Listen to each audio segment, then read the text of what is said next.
Good morning to those of you that are just joining. We'll be starting here literally in just 1 sec. Welcome.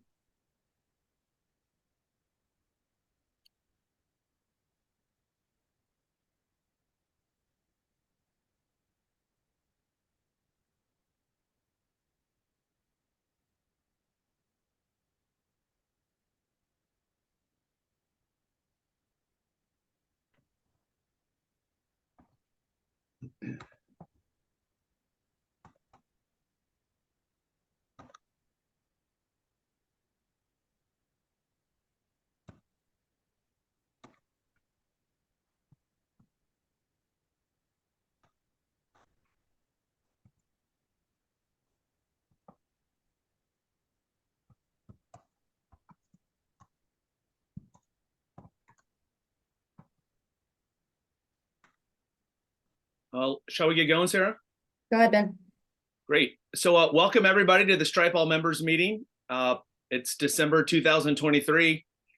We had started this journey well over 2 years ago, and thanks to all of you that have been with us from the beginning, and for those of you that are new to Stripe, welcome. We're glad you're here. Stripe's a collaborative community focused on pharmacogenomics, and we've been able to bring together over 150 different member stakeholder organizations to contribute to the development and standardization of some laboratory practices in the field of pharmacogenomics.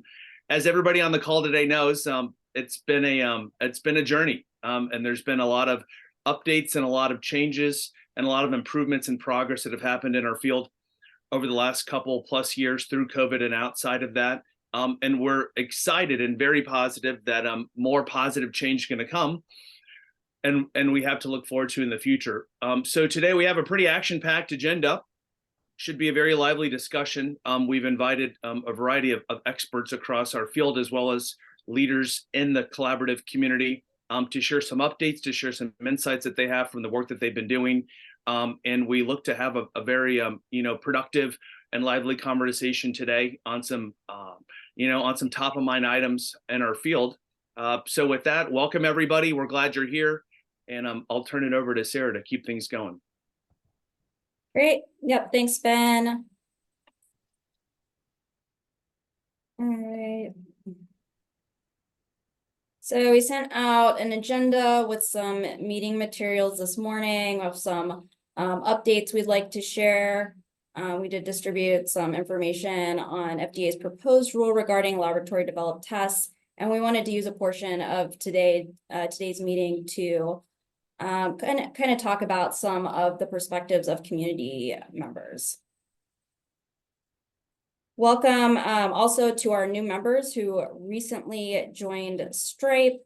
As a reminder, Stripe members agreed to serve as a liaison between Stripe and their larger communities and take the information that we discuss here back to their teams to ensure that any deliverables produced by Stripe also meet the needs of their organization as well. So I'll do kind of a quick roll call here. If any of our new members are present, feel free to introduce yourself as well. But we have Catherine Hebert from Genexus Healthcare Systems, Ray Lawrence from Castle Biosciences, Lisa Brown from Great Scott Consulting, Troy Moore, Kalios Genetics, Jaden Lee from Eugenome AI, Don Roll and Lauren Markath from Translational Software, and then McKenna Tennant, who is our new liaison from FDA CDRH.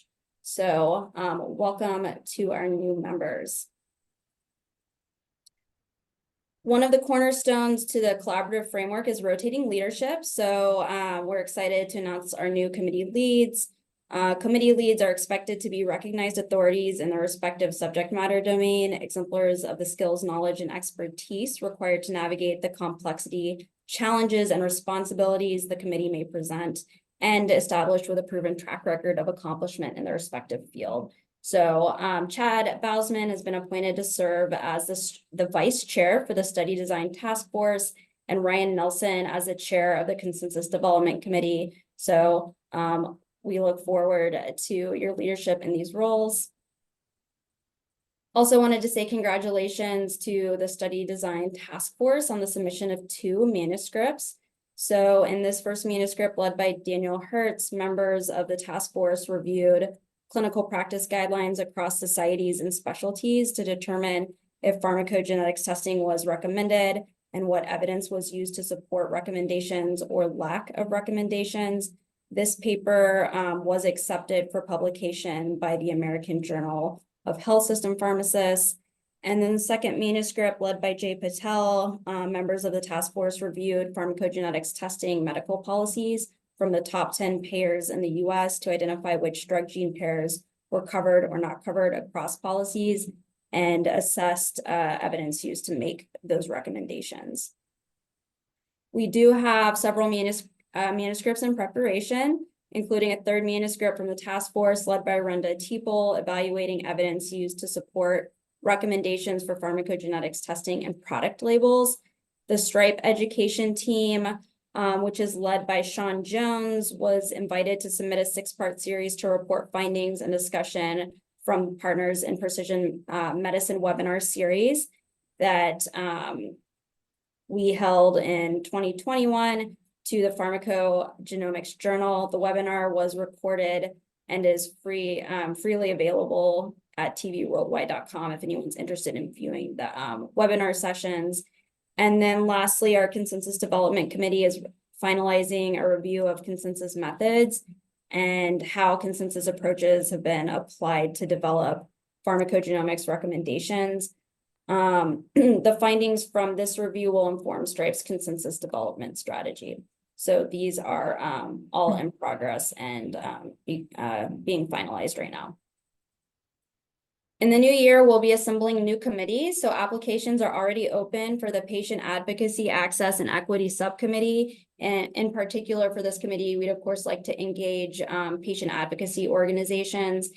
In addition, the steering committee has identified technology and information systems as a priority for 2024, and we will make applications available next month.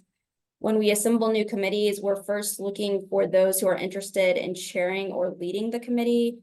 We'll meet with those folks and make recommendations to the STRIPE steering committee, who appoint all committee leadership and committee members to serve in their roles.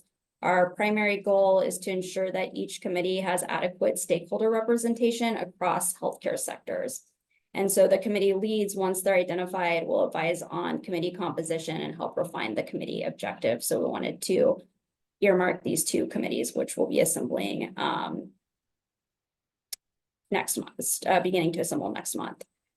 A couple more quick announcements. So we're pleased to announce our strategic alliance partnership with the American Journal of Managed Care. The Strategic Alliance Partnership Program is a program offered by AJMC to foster collaboration and open exchange of information among advocacy groups, medical associations, and medical institutions for the ultimate benefit of patients and their families. The program aims to build a community of partners that can work together to improve patient care. And the SAP program is open to organizations that share AJMC's vision of improving healthcare outcomes and reducing costs.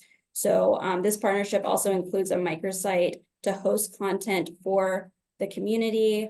They have both peer-reviewed and non-peer-reviewed mechanisms to publish in their health system and oncology publications, as well as Pharmacy Times. We're going to distribute a call for topics. So if you'd like to lead a publication, we'll have you submit the form describing the article concept. These will be reviewed by the STRIPE steering committee, and once approved, we'll have our education team work with you on manuscript development, and we can also pull together another team depending on what your topic is, if you would like.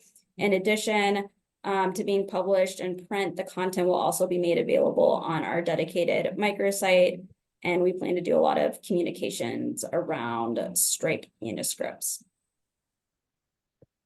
So before we move into committee updates, we'd like to announce our plan to host a live consensus development conference in Washington, D.C. in 2024, which will consist of evidence presentations and discussions, expert panel discussion, and potentially release of consensus statements. The program and format will be developed by the conference organizing committee. Applications to serve on the organizing committee will be made available following this meeting, and we encourage anyone who's interested to apply to serve on the organizing committee. So with that, I'll turn the floor over to Wrenda Teeple to share updates from the study design task force. Thank you, Sarah. Can you hear me okay? Yep. Okay. Okay, so for the study design task force, our first charge, which is essentially completed, was to collate current recommendations from clinical, payer, and regulatory organizations to understand the levels of evidence required to demonstrate clinical utility. So for that charge, we had split into 3 subcommittees. And as Sarah mentioned, the clinical manuscript is in press and HP, the payer manuscript is under review, and then the regulatory manuscript is still in progress. So we moved on to charge 2. Charge 2 is to develop consensus on the type and strength of evidence required to demonstrate clinical utility. Clinical utility being defined as testing recommendations within clinical guidelines. So for this charge, the 3 subcommittees kind of came back together to complete this charge. So there's just one group. And PGX associations for this charge were put into subtypes based on the type of interactions, PK or PD related, and the type of outcomes impacted, so toxicity or effectiveness. And the PK related toxicity manuscript main sections have been drafted. The group plans to send the charge 2 manuscript to clinical guideline organizations, payers, and FDA for feedback prior to submission. And then the next subtype to be worked on will be decided soon, either PD related toxicity or PK related effectiveness. Great, thank you. Any questions for Dr. Teeple?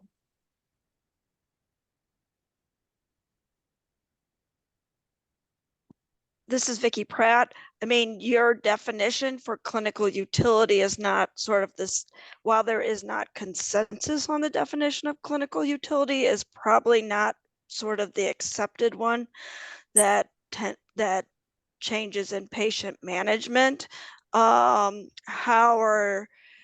Because PD and PK studies are more clinical validity studies than clinical utility studies. So how are you resolving that?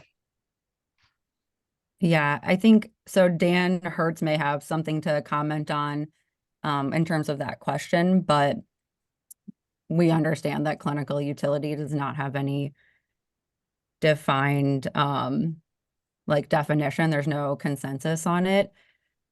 In my opinion, the reason that we selected this is that clinical practice guidelines was where we focused, looking for evidence that these PGX interactions had recommendations on how to make changes with the PGX interaction in terms of patient management. So our clinical practice guidelines recommending using PGX testing to manage patient care, which shows clinical utility, even though the study designs themselves may be related to clinical validity.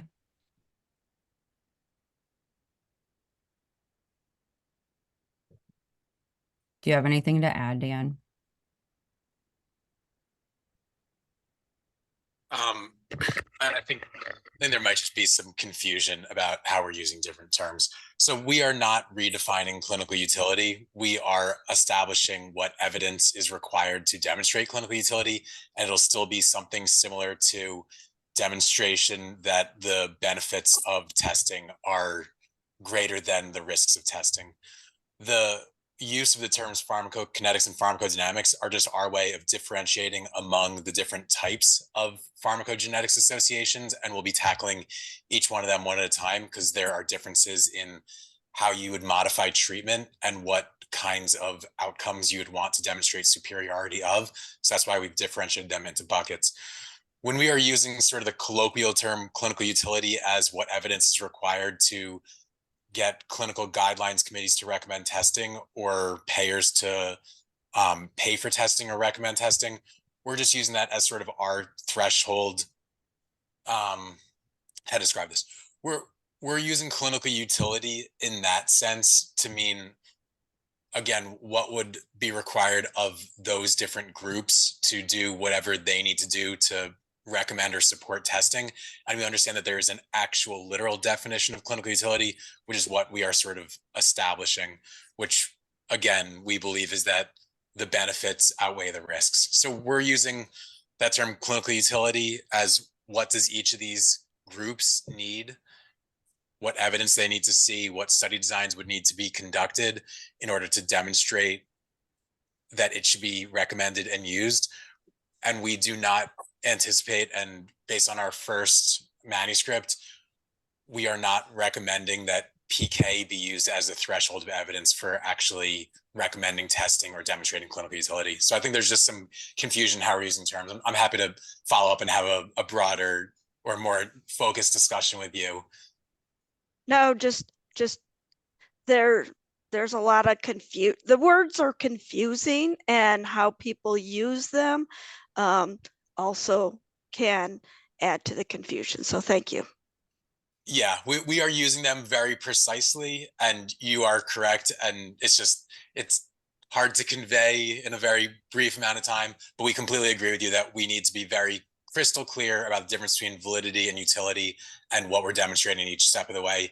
And I assure you that we are doing our best to do so, but we look forward to your feedback on our initial manuscript, especially if you think that we're still muddying the waters.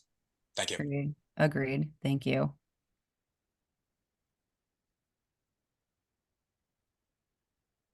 All right, thank you, Wrenda and Dan. All right, so we had previously shared information about a webinar held by FDA to discuss a proposed rule regarding laboratory developed tests. The slides from that presentation were shared with the material meeting material for this meeting. And we wanted to carve out some time to discuss member perspectives on the proposed rule's potential impact on the field of pharmacogenomics. So for background and context, the proposed rule would amend the definition of in vitro diagnostic products and FDA regulations to clarify that IVDs are devices, including when the manufacturer of these products is a laboratory. And in the preamble of the proposed rule, there's a description of a phase out of FDA's general enforcement discretion approach. And the FDA requested public comment on the proposed amendment, and that comment period closed last week on December 4th. So with that, I'd like to introduce Annette Taylor. Dr. Taylor serves as an Associate Vice President at LabCorp. She also represents the American Clinical Laboratory Association on the STRAPE Steering Committee. Yeah, hello, everyone. Yeah, I just wanted to share at a high level about ACLA's comments about this FDA proposed rule. And the bottom line is ACLA opposes device regulation of LDTs on both policy and legal grounds and urges the FDA to resume discussions with Congress and stakeholders for an appropriate legislative action. And they speak to LDTs being an indispensable pillar of the nation's healthcare system and the power of LDTs. And the concern is that this ruling would impose ill-suited and inflexible medical device authorities on LDTs. The net result of this being to reduce patient access to essential testing and hamper innovation in the next generation of diagnostics. And it wouldn't allow LDTs to keep pace with scientific advances the way they do currently. So that would be a summary.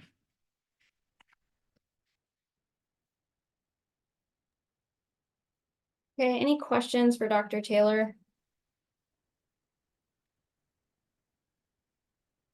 Yeah, I could add that for several years, ACLA has worked collaboratively with the FDA, Congress, and key stakeholders on legislation that could have established an appropriate regulatory system for all diagnostics, complementary to the already robust oversight of LDTs. And that goal has been to develop a regulatory approach that would account for the unique attributes of lab diagnostics while balancing diagnostic innovation and maintaining access to the important tests and regulatory oversight. Thank you. I have a quick question. So for obviously the proposal is that the FDA would consider these devices and go through all these regulatory processes and that sort of thing. And that would take a lot of man and woman power and a lot of money and a lot of budget. And has any of this from the FDA side even been put into any kind of budget or talked about? Because I mean, this is massive. Like, I don't know if they realize how massive this is. And I haven't seen anything about what budget would look like. And I'm not convinced they would even be able to handle this situation. So I wasn't sure if that's been discussed. Yes, I think in the ACLA comments, they discussed that for sure about the bottleneck and the workforce, issues already, and how this could take resources away within labs from the, R&D and the development of new tests, et cetera, et cetera. So you're absolutely right. The magnitude of it is very large. I guess I mean the FDA budget, like FDA funding by the government. They had a piece that was part of their proposal that was like an analysis. And I think there's been feedback on that analysis was not done, broadly enough or with enough evidence.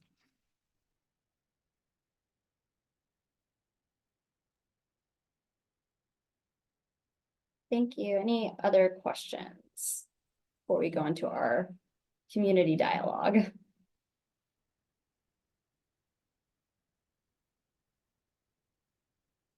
Okay, yeah, thank you, Dr. Taylor. So up next, we'd like to invite Vicky Pratt and Whitney Zatzkin to weigh in on the discussion. Dr. Pratt is the Director of Scientific Affairs for Pharmacogenetics at Agena Bioscience. Whitney is Executive Director at Rare Dots. So, and we'd also like to invite all of you to share any kind of questions or comments in the chat, and Ben will moderate the discussion.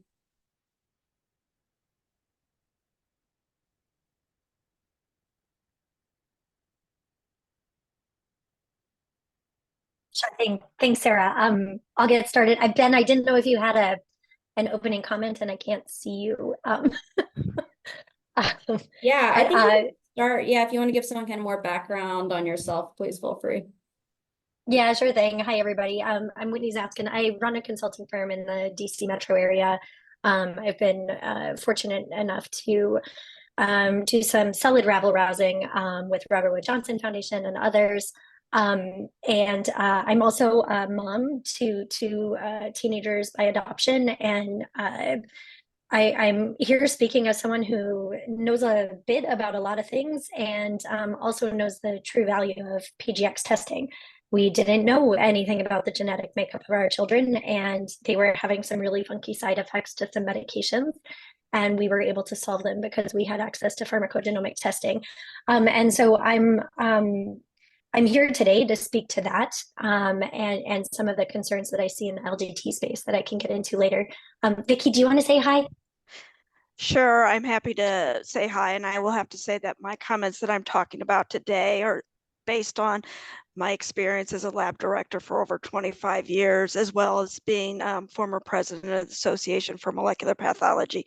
It does not necessarily anything that I talk about today does not necessarily relate to my current employment.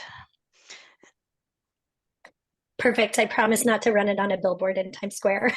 I would love to hear from you, Vicky. I think I'll share with everybody. I have a lot of concerns. I am your friendly neighborhood mom on a message board when parents are talking about antidepressant medication or ADHD medication not working in their kiddo. I'm the person jumping in to say, please go talk to your doctor about pharmacogenomic testing, and planting the seeds there and having the dialogues. And when I look at what's happened over the last year in the pharmacogenomic space, we lost a major lab contributor in the space. Of course, we all know that translational is exiting. I think, well, they're not choosing to. It was forced upon them. I want to be fair. I got concerned seeing those changes happen because, when I do a quick search for a lab to recommend for my colleagues and little random internet friends, I don't have a great resource for parents at the same price point. And so, you know, now instead of offering a $250 price point, I'm left with $400-ish price points for out-of-pocket concerns. I get really nervous when I then start to consider the LDT rule and some of these other things as presented by Dr. Taylor. And I don't know that we have really great scope on what's happening to the field and what 2024 looks like. It feels like we were at an optimistic turning point a year ago, and lots more adoption was happening, lots more conversation about PGX. Really cool research was coming out. We're continuing to see all of that research come out, and now we're facing this potential where, you know, Vicky, I don't know what you're hearing from your colleagues, but I would love to hear from you. Are you hearing labs are totally ready for this 3 to 5 year approval timeline? No, and I'm extremely concerned what's going to happen in the PGX and all of laboratory space. So if one of my passion projects for the past few years through the Association for Molecular Pathology is to ensure diversity in pharmacogenetic testing, and we have been making recommendations of sort of like a minimum testing of what variants should be included in any pharmacogenetic test, doing it gene by gene to ensure that there's ethnic diversity in testing. We've seen clinical trials fail because the test only tests for white people variants. So people with African ancestry, Hispanic ancestry, any other ancestry that you can think of out there aren't adequately covered in many pharmacogenetic tests, let alone there are a few FDA cleared tests out there. Many have been removed in the market over time because they've become out of date. They were frozen in time. And the manufacturers who developed those tests spent millions of dollars submitting to the FDA and didn't or wouldn't resubmit to update their test. One I can think of in particular, the Roche AmpliChip for 2D6 and 2C19. But I did mention there are a few FDA cleared tests in the pharmacogenetic space for 2C19, and most of them will adequately cover most ethnicities for 2C19, but for 2D6, or I mean for 2C9, they only test for the white people variants. So we're going to create huge or improve health disparities just because we don't test for variants that are common in other ethnic backgrounds. I couldn't agree with you more. I think the underserved populations focus and potential risk on this is substantial. And when we start to look at PGX in the lens of life and death decision making for prescriptions, that's where I get particularly concerned. I know folks on this call have really, you know, quoting an ancient movie at this point, but gone to the mattresses to try to find solutions and try to retain things in the seas of change. I think it's an interesting thing. How are you all preparing? What's a patient to do? You know, how are you preparing for 2024 if this rule? I know from I would get colleagues. I'd get your test now because if the, yep. because I know President Biden has would like to see the rule finalized in April of 2024, and that as this goes into effect, there are, as Annette mentioned, there are legal concerns, there are financial concerns. When I was at an academic medical laboratory, if you think that it's going to take at least $1 million to submit one laboratory test to the FDA, we didn't make that much money. Most of the economic analysis that the FDA proposed, they said it was transfers to the FDA, which was only sort of their sort of user fees or fees to submit a PMA or a 510K, not all the the other fees and costs that it would take. I'm sure Don Rule and some of the folks there can comment how much they spent trying to get theirs through the FDA, which they did not get approval for. And that was just for the interpretation service. So if you think each test is going to be $1 million, each indication is going to be $1 million, that's just not going to happen. Laboratory testing will shut down right now.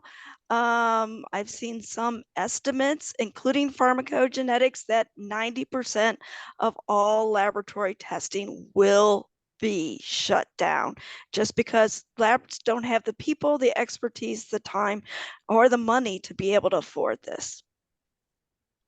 Well, and this brings up an interesting thing that always happens, right?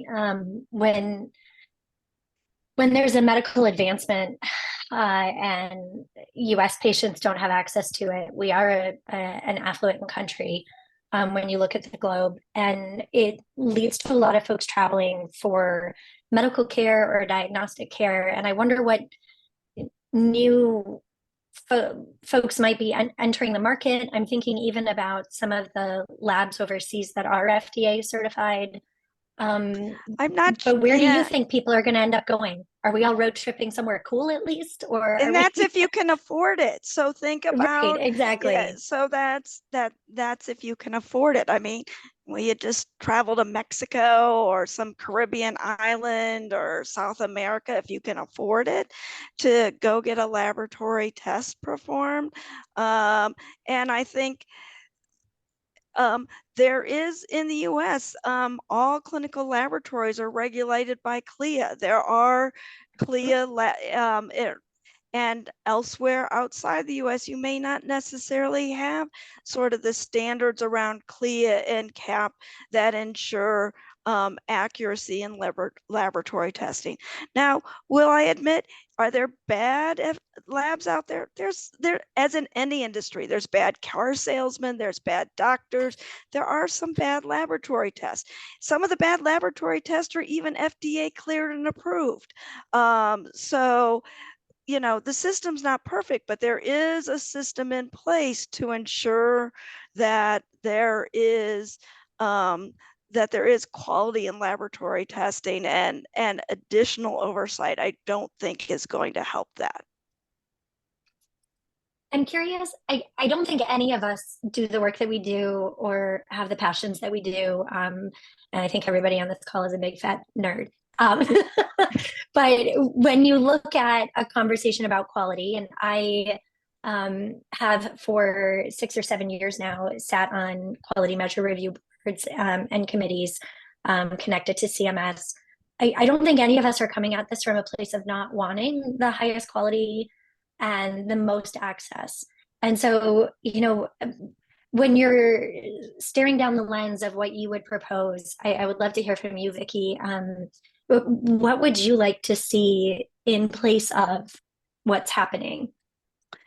So the Association for Molecular Pathology does have regulatory language to update CLIA. CLIA was enacted in 1988. It's more modern than the Food and Drug Cosmetic Act that was enacted in 1976, I believe. So, you know, things have changed since then. So AMP does have regulatory. We believe updating CLIA is really the most best way to do it.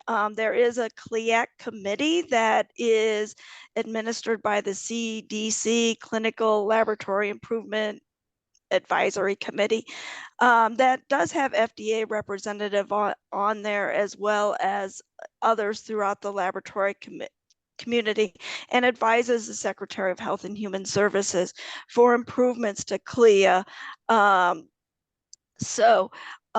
I really believe the best way to improve laboratory testing would be to update CLIA. Laboratories already pay for CLIA. They already pay for those inspections, and having a bifurcated dual regulation, two bosses, is not going to be better than having one boss that may be updated. Thank you. I want to acknowledge, Lisa, I will look like a crazy person if I run around the screen trying to find you on all of the little boxes. But I'd love for you to comment for a minute, because I think that this is an important, almost like a State of the Union piece of the puzzle around the FDA labels, and just acknowledge your comment in the chat. Yeah, thank you. There you are. I think you know, hearing from the, obviously we didn't hear this from the FDA, but we heard it from the translational group and their press releases and whatnot about the FDA not recognizing CPIC. And so that is super concerning to me, because I know that, like, as Terry had mentioned in Pharm.D, there's some of the actionable, but most of these labels have not been updated. A lot of it was just done for kind of like safety in vitro work. Only the newer ones tend to have anything even related to actual metabolizer, like known metabolizer phenotype. So it's just, I feel personally that the labels were not meant to be actionable, whereas the CPIC obviously is, and it's reviewing all of the evidence and so on. And same with Pharm.GKB, putting literally all the evidence together. So I'm actually hoping to start writing a paper that's, I know there's been a few papers comparing the different guideline entities and that sort of thing about what the actual recommendations are, but I have not seen one that compares how these different entities actually create their guidelines or create their labels. So I'm considering writing a paper about that, of how like the FDA labels are created when it comes to biomarkers versus how CPIC, obviously CPIC has their methods papers, but incorporating that, same with Dutch Working Group and so on and so on. So if anyone's interested in helping to write that kind of like a review of methods, definitely get in touch with me. But yes, Michelle, newer labels definitely do have more about metabolizer phenotype, but old ones don't. And at least in the psych space, a lot of the newer drugs tend to just be kind of 3A4 drugs also. So we just don't have anything on the old drugs other than the CPIC guidelines. So yeah, I guess that's just my biggest concern. And having worked in the lab space and the pharma space, I'm really surprised that the low-hanging fruit that the FDA overall could have taken with this approach would have been just to actually regulate claims rather than regulate the tests themselves, kind of like how they regulate, obviously pharma is really intense, but they obviously regulate pharma claims and they regulate supplement claims and vitamin claims, right? So why doesn't the FDA just regulate claims that are made? But you realize the FDA already regulates drugs, so they can regulate the claims. They don't regulate, and they regulate the claims in commercial tests that are packaged and shipped across state lines, such as that I had mentioned. There are a couple FDA cleared or cleared tests out there for 2C19 and 2C9 VCOR C1. So they absolutely do regulate the claims in those tests. They don't regulate laboratory developed tests because enacted under Congress, that's under CLIA and not the FDA. Yeah, understood. Can I comment quickly? Sorry. And Lisa, if you want to connect after this, we've looked into quite a bit of this in the like regulatory subcommittee for our group. So instead of reinventing the wheel, I'm sure I can share some things with you. But in my opinion, part of the concern in the pharmacogenomics LDT space specifically with FDA is that there are off-label claims being made and updating. And it's a concern, right? If a drug label says something and then people are out saying something different, how does anybody know how to reconcile that information? And the purpose of drug labeling is to tell, providers what is approved for use. And the threshold of evidence to change an original drug label is different than the threshold to get something approved, right? Especially depending on the type of evidence that's generated. A drug approval is often based on prospective, randomized, controlled clinical trials. The changes we're recommending are usually not based on randomized, controlled, prospective clinical trials. Not that the data is not good, but I personally have not really seen from FDA or other groups how to reconcile that difference in evidence. How do we reconcile, a lot of retrospective studies that show PGX, you know, has a place in therapy with a lack of prospective clinical trials. And I do think that's a challenge. And then laboratory I evidence. think I'm going to sort of butt in here about or interrupt. I mean, Yeah. I don't think you can do or prospective clinical trials for all tests out there. So if we think about some of the older drugs, even though the FDA label mentions, for example, DPYD should be avoided in poor metabolizers, doesn't comment how you determine there's a poor metabolizer, but and there's no FDA clear test to determine poor metabolizer status for DPYD. I mean, I would be very concerned. I do not think this is an appropriate practice of medicine that we do a randomized controlled trial to determine, a test and how to dose that. I think you have to Completely agree. use, evidence from multiple sources and well-designed studies, because there's no way I'm going to give a poor metabolizer a full dose of Yep. capecitabine. It's not ethical. I completely agree. It's really just how do you know, what is that sufficient evidence? Not that it needs, like, if we all recognize that it can't be randomized controlled clinical trials because that's unethical when we know what we know already, then what is that threshold that's acceptable? And I do know that CPIC has been talking, and I'm not a representative of CPIC, but have talked extensively with them. I don't know if Kelly Caudle's on the phone, that they've talked extensively with FDA about maybe getting CPIC recognized by the FDA. I know Terry's talked. Oh, I'm on the phone. I'm here. There's Terry. I'm like going, Terry, I've seen you in the chat already. So yeah, absolutely. This is, something they're working with, but it's not there yet. Go ahead, Terry. Well, it's a long way away. Let's just put it that way, for a couple of reasons. One is we don't have the resources. 3 reasons. One, we don't have the resources to do it. It's very resource intensive. 2, the FDA will not recognize anything with a drug in it. So they are not going to recognize the guidelines, and they are willing to recognize a couple of the functionality tables, but not all of the functionality tables. So that's a problem. The third one is based on the experience from Clingan that does have recognition. Actually, people from Clingan who are on CPIC's SAB have advised us not to go after it. They don't think it's accomplishing anything. It hasn't bought Clingan anything. It's a tremendous amount of work. So we haven't closed the door on it per se, but we are not actively working on it. And the same thing exists for the clinical annotations on Pharm.GKB. We went there as well. And again, the same thing is, they don't want to recognize the drug. Well, then how do you do PGX, right? You just can't. So we're kind of in limbo permanently.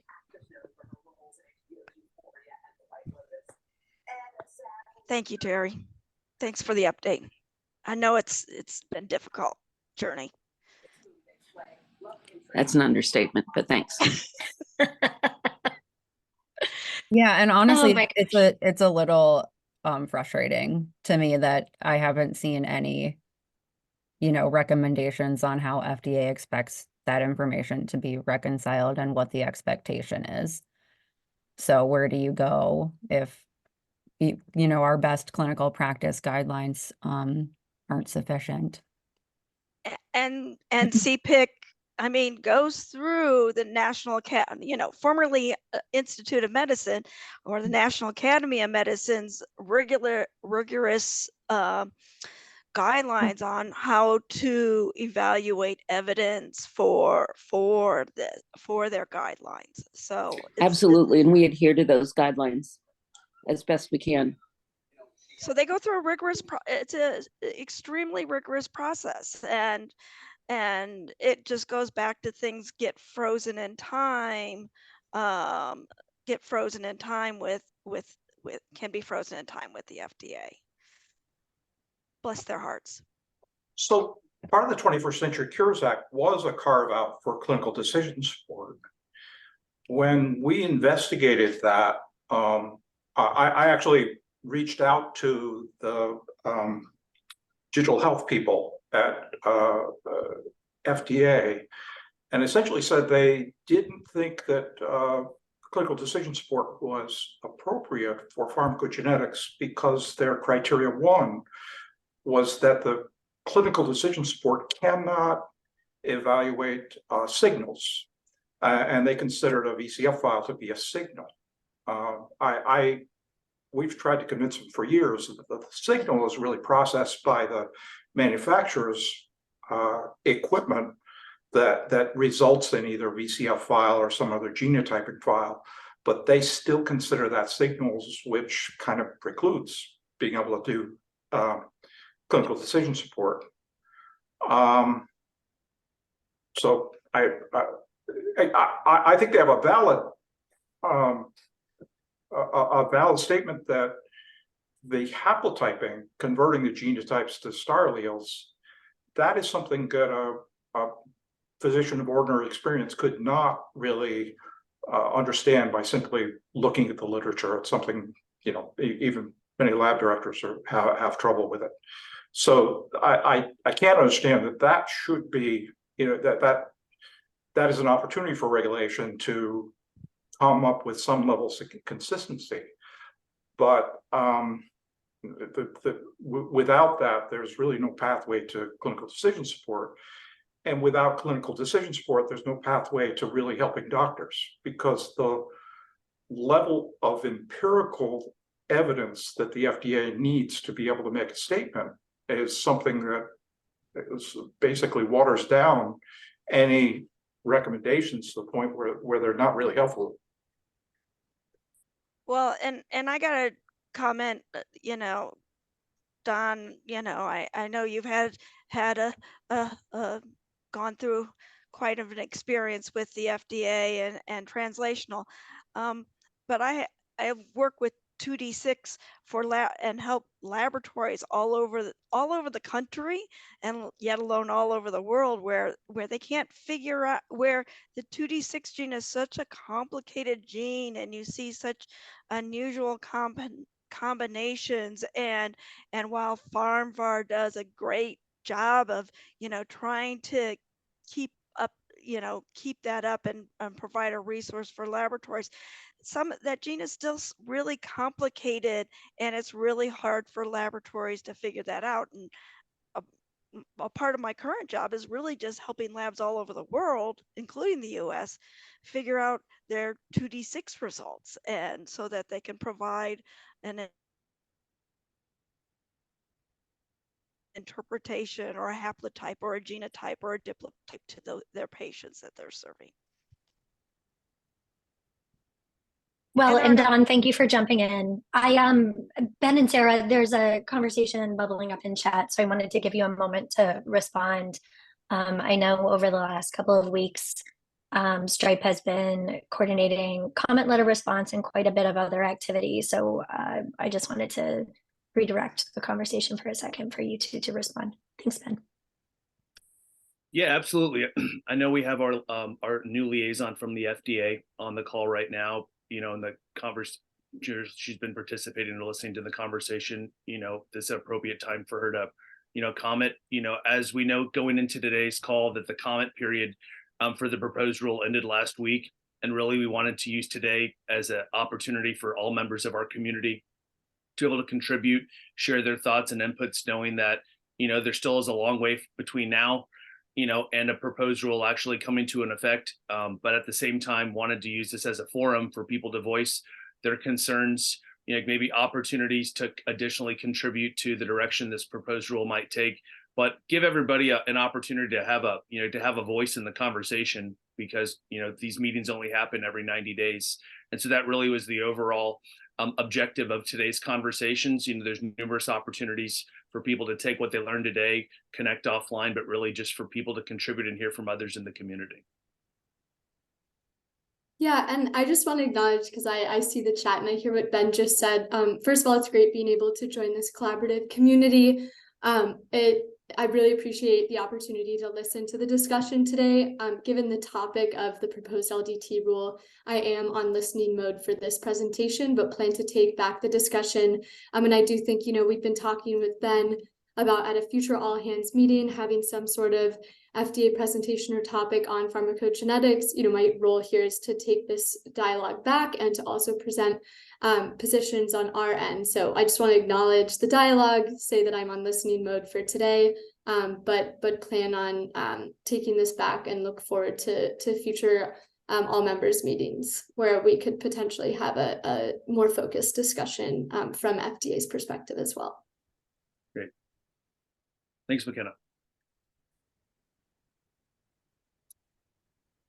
So, with the remaining time that we have left, still, focused on this LDD conversation, whether it's been on LinkedIn, on today's call, or in other forums, it seems like, there are some constructive ways and ideas based on what has currently been presented, to improve it, or to make updates or possibilities, and so maybe we could use some of the remaining time we have.